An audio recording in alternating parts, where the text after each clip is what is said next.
Vous êtes bien en notre compagnie sur Grand Lille TV. Nous sommes le jeudi 17 janvier. Voici, sans plus attendre, vos prévisions météo. En ce jeudi, une journée particulièrement agitée dans la région. Des pluies, des averses depuis ce matin et même des giboulées attendus dans la journée. On n'aura guère de répit encore aujourd'hui avec une ambiance rafraîchie du vent de secteur nord-ouest, des températures en baisse. 4 degrés pour les maximales cet après-midi à Lille. Les valeurs vont encore baisser d'ailleurs, on se rapprochera de 0 degré et du négatif en fin de semaine avec des prévisions complètes après ce journal, mais un premier aperçu tout de suite avec les explications de ce prévisionniste de la chaîne météo. Les conditions météo vont changer au cours de ces prochains jours et surtout au niveau des températures. Elles vont bien baisser à partir de jeudi. On va perdre 5 à 6 degrés, ça ne passera pas inaperçu, avec un courant de secteur nord à nord-ouest. Alors en début de semaine, on vous parlait d'un week-end prochain vraiment très hivernal avec de la neige jusqu'en plaine. On a réajusté un petit peu le tir. Finalement, ce sera du froid assez sec qui va nous arriver de Belgique dans un courant de secteur nord-est. L'anticyclone va résister et les perturbations passeront plutôt vers l'ouest et vers le sud de la France. Donc ce sont des températures assez hivernales qu'on va connaître, de petites gelées le matin, pas plus de 5 degrés l'après-midi, mais a priori du temps sec qui devrait résister, donc pas de neige en plaine prévue pour ce week-end. Après l'agression d'une conductrice de bus samedi vers 5 heures du matin à Roubaix, le syndicat Force Ouvrière dénonce l'insécurité du réseau de bus Keolis Transpol dans la métropole lilloise. Suite à l'agression ce week-end, les collègues de l'unité de Wattrelos ont exercé leur droit de retrait, mais à plus long terme, ils veulent plus de moyens et une réaction de la part de l'entreprise. Selon le syndicat, la quasi-totalité des conducteurs auraient déjà été victimes d'agressions, que ce soit des insultes, des menaces, des coups ou des crachats. L'insécurité se manifeste surtout aux heures de nuit lors des premiers ou derniers trajets et les conducteurs se sentent souvent seuls sans soutien de leur direction. Explication avec ce responsable syndical FO au micro de Margot Sey. Le constat qui est alarmant, c'est que c'est toujours les mêmes agressions qui reviennent. Insultes, crachats, insultes, crachats, insultes, crachats. Derrière, vous avez le sentiment, c'est même pas le sentiment, c'est le vécu des salariés, notamment le témoignage qui est là, qui est la preuve vivante qu'au jour d'aujourd'hui, nous avons une direction qui se fiche pas mal du bien-être du salarié ou de la salariée qui a été agressé et de sa prise en charge justement après son agression, qui est très important. On ne parle pas de l'aspect pécunier, on parle de l'aspect psychologique. On dénonce tout simplement le protocole qui n'est pas du tout appliqué. Il y a un protocole normalement qui s'appelle un protocole de sécurité. Et on a fait des propositions, Force Ouvrière Transport a fait des propositions. Il y a un cadre juridique qui existe.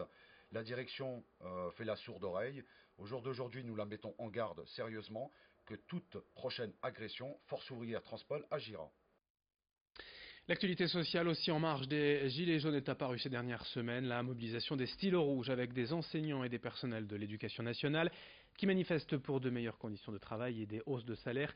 Mais tout comme les Gilets jaunes, ces derniers ne passent pas par les syndicats traditionnels. Hier matin, ils étaient tout de même mobilisés devant le rectorat à Lille, mais à 7 heures du matin, seule une vingtaine de personnes s'étaient mobilisées. Pourtant, sur les réseaux sociaux, une page nationale stylo rouge regroupe plus de 65 000 personnes, dont 2 000 dans l'académie. Mais sur le terrain, cette mobilisation apolitique et sans syndicat s'avère plus complexe à mettre en œuvre. Explication au micro de Xavier Silly.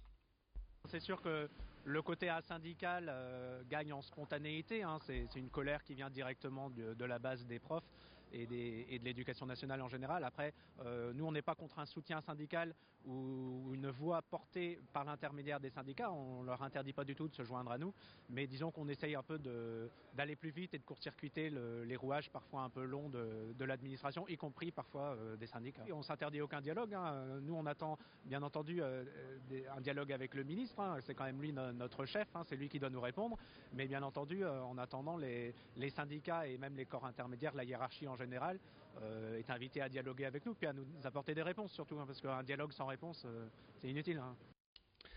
Dans cette édition également, en retour sur ce fait divers qui aurait pu être dramatique hier matin à Croix, un immeuble en cours de démolition s'est effondré. De nombreux dégâts sur place, mais heureusement pas de blessés. Les explications de Vincent Vieillard.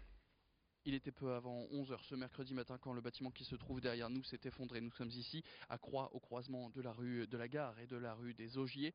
Ce bâtiment était en cours de démolition. Il doit être remplacé par une petite place et par quelques commerces et des bureaux. Et c'est pendant ces travaux qu'il y a eu une fausse manipulation et que donc ce bâtiment s'est effondré. L'ensemble des personnels qui travaillaient sur le chantier est indemne.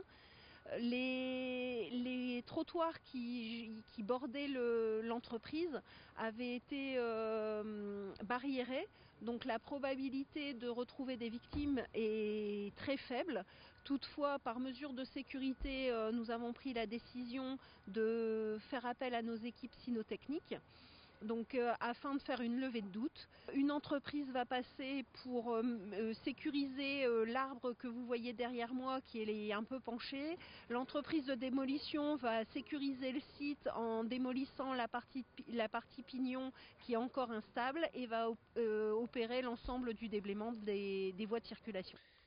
Une image également dans ce journal pour évoquer un nouvel acte de vandalisme contre une enseigne de viande à Lille dans la nuit de mardi à mercredi. Le restaurant Canard Street, rue de Béthune, a été caillassé. Plusieurs inscriptions ont été relevées, dont le sigle ALF pour Animal Libération Front.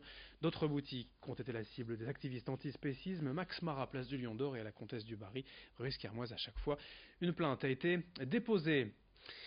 On termine avec la nouvelle édition de Lille 3000, Eldorado, dans quelques mois pour faire participer des amateurs d'art ou des artistes en herbe. L'un de ces artistes participant au projet, Julien Salot, déjà participant en 2015 à Lille 3000, en appelle donc aux volontaires pour l'aider dans sa nouvelle œuvre artistique. L'objectif, c'est de faire une tapisserie monumentale, plusieurs dizaines de mètres carrés. Elle nécessite de coller de la laine sur des dessins. C'est un travail minutieux de longue haleine. Une tapisserie en technique textile mixte, en création actuellement au Colisée de Lambersart. Vous pouvez d'ailleurs contacter directement le Colisée ou la mairie de Lambersart pour participer. Chacun peut venir apprendre en même temps, pas besoin d'être déjà couturier expert. Explication avec l'artiste au micro de Xavier Silly. En fait, on a déjà une liste d'environ 80 personnes, mais qui du coup viennent ponctuellement, ce qui est déjà un bon départ, avec une base solide de volontaires qui viennent, dont certains viennent plusieurs jours par semaine. Mais en fait, à partir de maintenant, on commence aussi à travailler sur les autres projets d'œuvres. Donc j'ai parlé tout à l'heure de l'arbre en papier mâché, qui est en fabrication en cours. À la salle du Pré-Fleury, près de la mairie de Lambersart. D'accord. Et ici, on va commencer une tapisserie en technique textile mixte. Il va y avoir de la céramique et tout et tout. Donc, on va dire que en fait, plus on sera nombreux et mieux ce sera. Fin de ce journal. Merci à vous de l'avoir suivi sur Grand Lille TV. L'info continue dans un instant avec vos prévisions météo.